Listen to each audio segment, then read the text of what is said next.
I can't live up to that. So the first thing I need to say is some of those things were wrong. So don't expect much from me.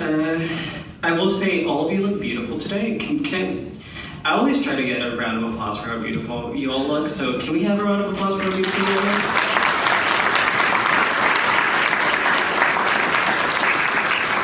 I really enjoy the kind of variety of like both fanciness and queerness. Like, I see people who went full fancy, I went full queer.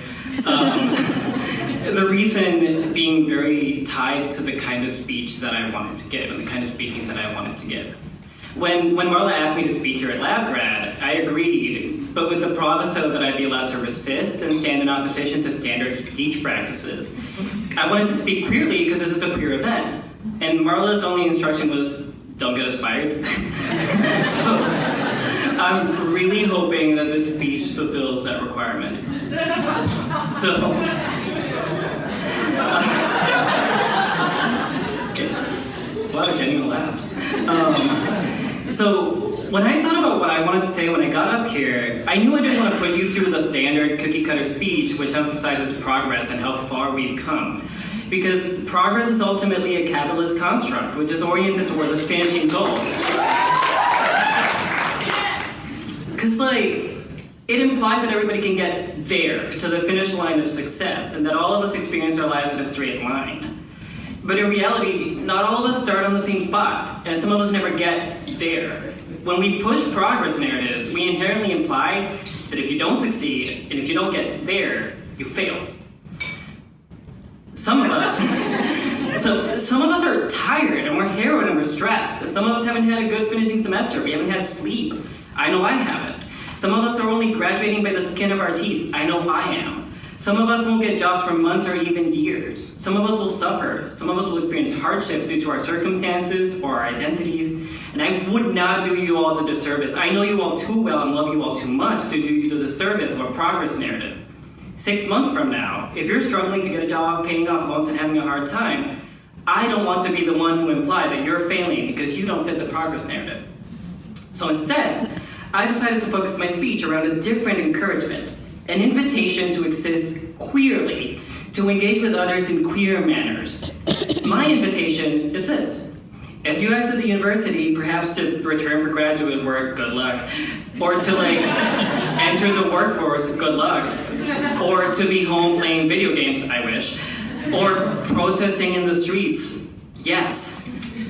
I exhort you all to love. Love can be easily generalized and normalized and made sanitary and unqueer, and when it's used in speeches like this, it often is. I don't want to do that. So, let me specify what I mean here when I say love. I think that loving is the queerest thing we can do as people. In our society, we're institutionally and structurally pushed to an individualistic and monadic logic which separates us from each other by encouraging independent thought and self-serving ventures. To need care is to depend.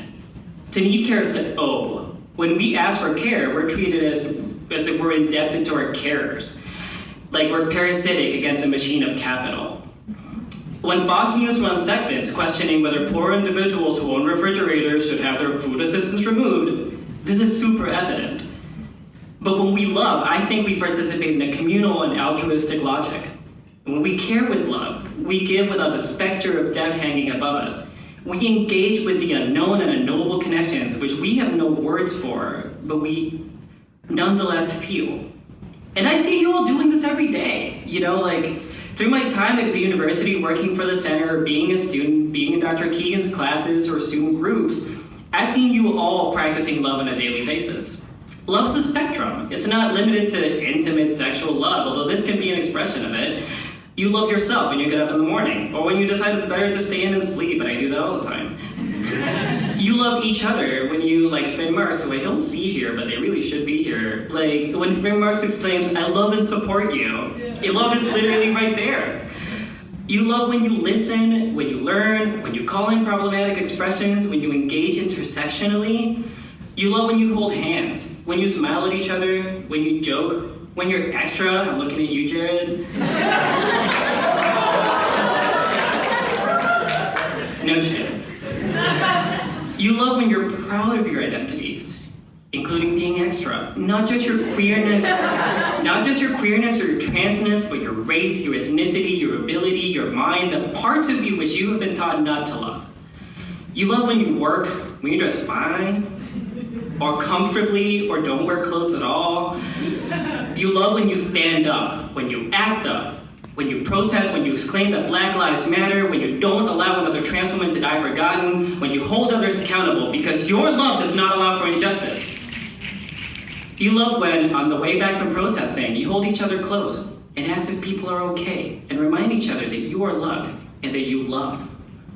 When you make art, you're loving. When you imagine, you're loving. Love allows us to envision a different world and different manners of being with each other, which inherently question the status quo. I want to quote Jose Munoz here, and his thoughts on queerness is the potential for utopia. Munoz says, "Some will say that all we have are the pleasures of this moment, but we must never settle for that minimal transport. We must dream and enact new and better pleasures, other ways of being in the world, and ultimately new worlds." I think that to be queer is to love in the ways that we have been taught not to love. Because ultimately what we are taught to think of as love is the transfixing of a rogue variable. Loving is radical and is left to run wild, and I encourage you to love wildly. To close, I really want to emphasize that this is not easy. You're going to be pushed not to love in this way, because to love wildly is to throw a wrench between the cogs of our society's machinery. Sometimes loving like this will feel uncomfortable, but we must learn to relish the discomfort of learning, of cherishing and caring as part of love in itself. When people tell you to love quietly, to love discreetly, that loving might be dangerous, to not love at all or love in manners which make the machine happy, I really want you to remember the words of Rita Mae Brown, that an army of lovers shall not fail. I have nothing else to say. Applaud for me now.